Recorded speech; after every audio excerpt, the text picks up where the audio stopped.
Hello everyone, स्वागत है आप सभी का मैक्स एजुकेशन यूट्यूब चैनल पर। यहाँ पर आज हम सभी क्या करने वाले हैं, निमी की तरफ से प्रोवाइड कराए गए एम्प्लॉयबिलिटी स्किल के क्वेश्चंस को सोल्यूशन करेंगे। यहाँ पर एम्प्लॉयबिलिटी स्किल की कुछ क्वेश्चंस दी गई हैं, इसमें आप सभी को आंसर भी दी गई हैं। जैसे कि आप सभी यहाँ पर देख सकते हैं, यहाँ पर आंसर भी दी गई हैं। लेकिन इन सभी क्वेश्चंस को समझाने के लिए मैं एक वीडियो बना रहा हूँ, जिसमें द्वारा आप सभी को ये क्वेश्चंस अच्छे से समझ में आ सकें। चलिए आप सभी क्वेश्चंस को देखते हैं।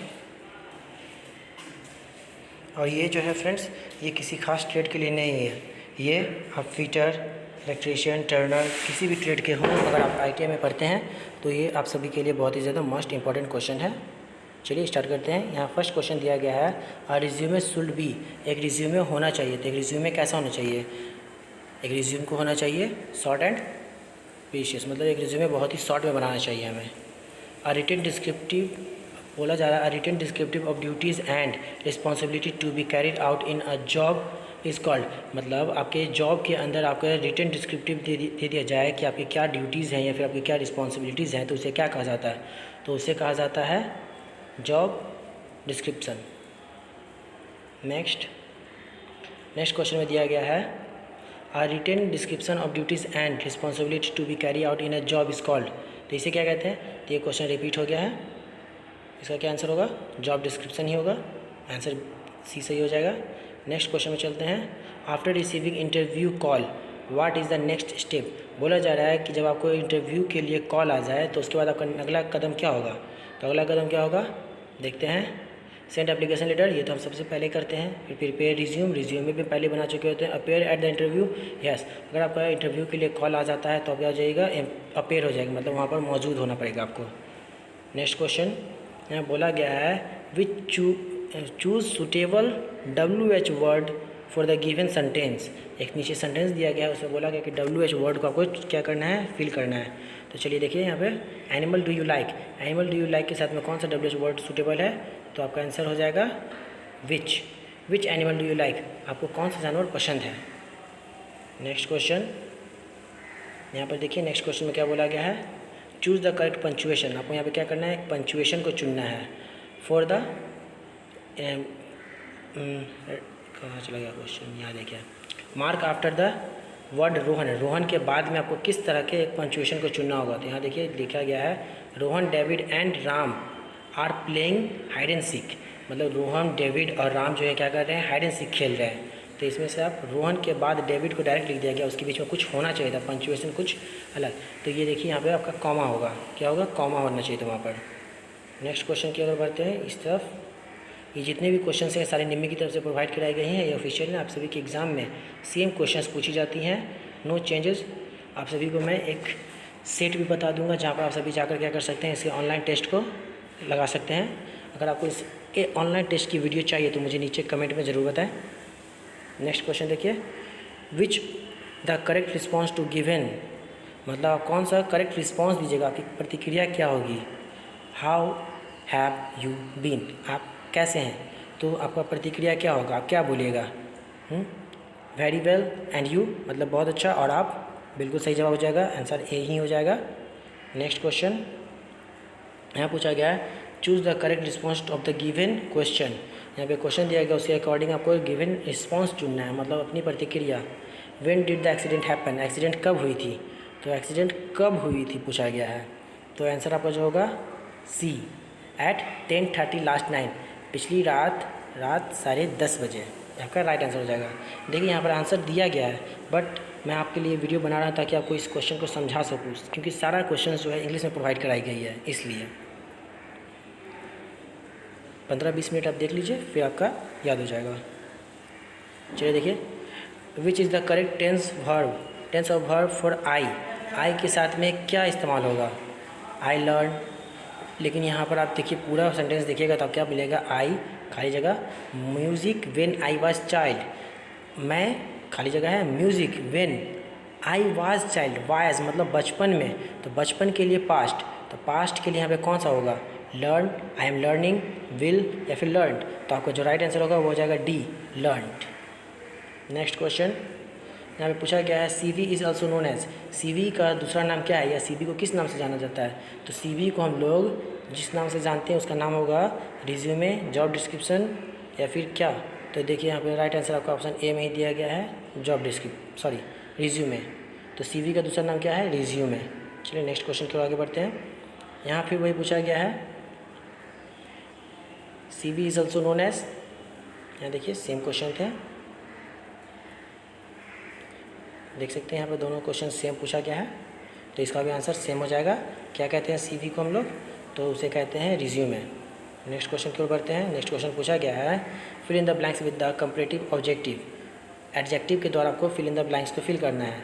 यहाँ पे देखिए, your pencil is than mine, आपकी पेंसिल है मेरी पेंसिल की तुलना में क्या? शार्पर, ब्लंट या थिक। तो क्या होगी आपकी पेंसिल मेरी पेंसिल की तुलना में? तो होगी शार्पर। बी ऑप्शन सही हो जाएगा आपका, शार्पर है।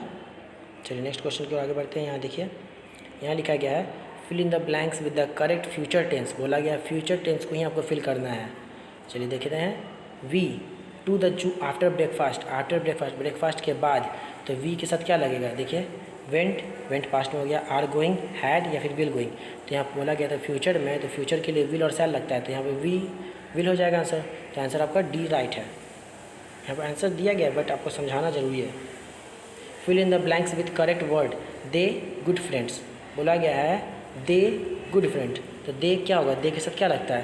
तो दे के साथ में क्या लगाते हैं हम लोग? दे आर गुड फ्रेंड्स, वे अच्छे दोस्त हैं। यहाँ पर नेक्स्ट क्वेश्चन को देखते हैं। यहाँ पे लिखा गया है fill in the blanks with the present progressive tense of the verb the train. बोला गया the train through the tunnel. Train है जो टनल से, तो टनल से क्या कर रही है? तो टनल से the train is passing through the tunnel. Train क्या है? टनल से पास कर रही है। ऑप्शन बी राइट आंसर था उसका। Fill in the blanks with proper interrogative adjective. Are you going, यहाँ पूछा गया कि फिल इन द ब्लैंक्स भरना आपको। यहाँ पे क्या खाली जगह पे क्या होगा? Are you going.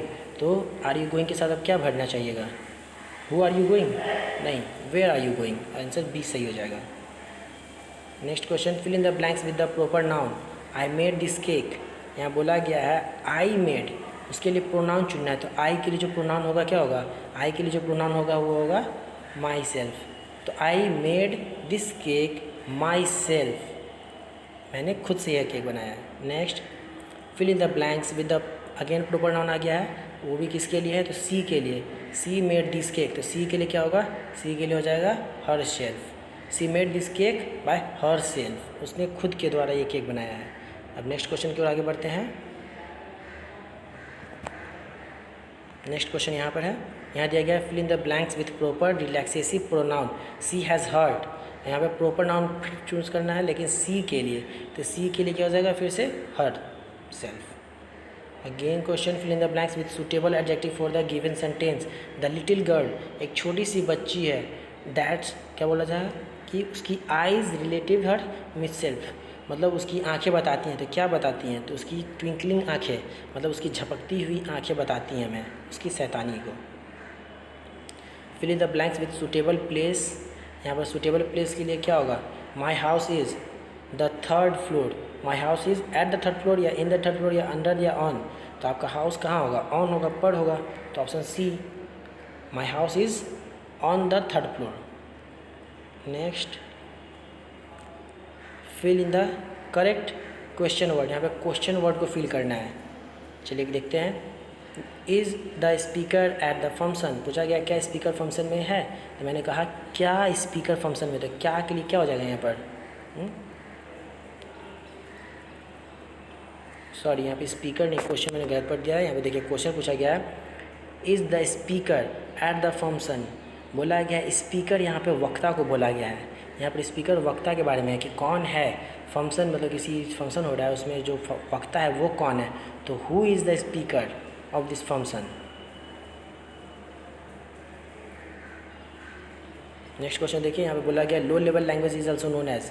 पूछा गया low level language. Low level language को हम लोग घटिया लैंग्वेज भी कहते हैं, बहुत ही नीची लैंग्वेज। तो लो लेवल लैंग्वेज कैसा होता है? सुनने में आपके कानों को कैसा लगता है? बहुत ज़्यादा ख़राब। तो लो लैंग्वेज कैसा हो जाएगा? यहाँ देखिए, सोर्स कोड आपका लो लेवल लैंग्वेज मशीन की तरह होती है। मशीन से जो आवाज़ निकलती है करकराहट या फिर किसी तरह की, वो हमें सुनने में अच्छा नहीं लगता हमारे कानों को।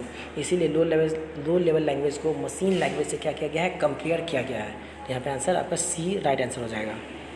नेक्स्ट क्वेश्चन, पूछा गया है प्रोनाउंसिएशन रेफर्स टू। प्रोनाउंसिएशन मतलब क्या होता है? प्रोनाउंसिएशन का मतलब होता है उच्चारण। प्रोनाउंसिएशन का मतलब होता है उच्चारण। जो हम लोग बोलते हैं वो होता है प्रोनाउंसिएशन। तो प्रोनाउंसिएशन करते हैं तो हम लोग क्या करते हैं? प्रोडक्शन ऑफ साउंड करते हैं, मतलब साउंड की उत्पत्ति, आवाज़ की क्या करते हैं हम लोग? उत्पत्ति करते हैं, उसको उत्पन्न करते हैं। तो प्रोनाउंसिएशन क्या है? Production of sound. Answer D सही। नेक्स्ट क्वेश्चन की तरफ बढ़ते हैं। यहाँ पर देखिए नेक्स्ट क्वेश्चन में पूछा गया है कि रीअरेंज, मतलब आपको क्या करना है? इसे रीअरेंज करना है। Following sentence in the given word meaningful sentence.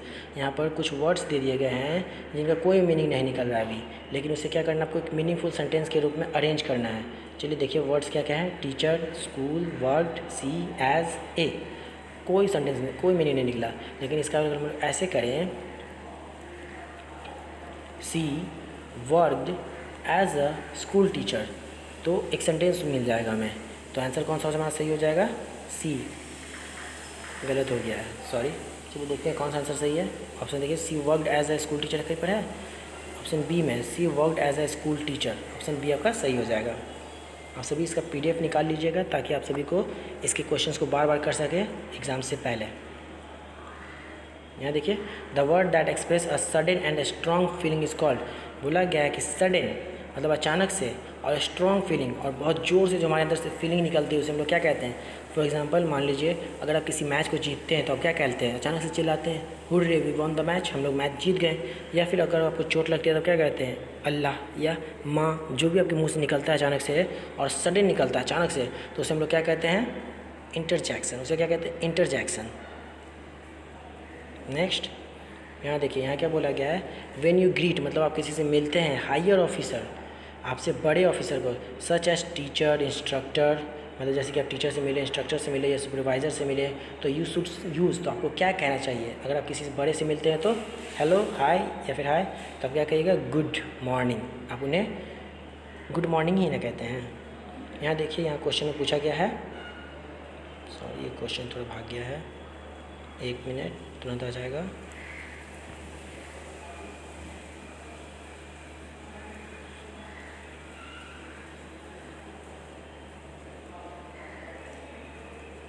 ये रहा क्वेश्चन आ गया। यहाँ देखिए, यहाँ पूछा जा रहा है which is a silent letter in the word answer. Answer में कौन सा वर्ड है जो साइलेंट है? आप भी एक बार बोल कर देखिए। आंसर जब बोलेगा तब उसमें W का प्रोनाउंसिएशन बिल्कुल नहीं करते हैं। W को हम लोग बोलते ही नहीं हैं। कभी आप आंसर बोलते हैं? नहीं ना, आंसर, इसमें W साइलेंट वर्ड होता है।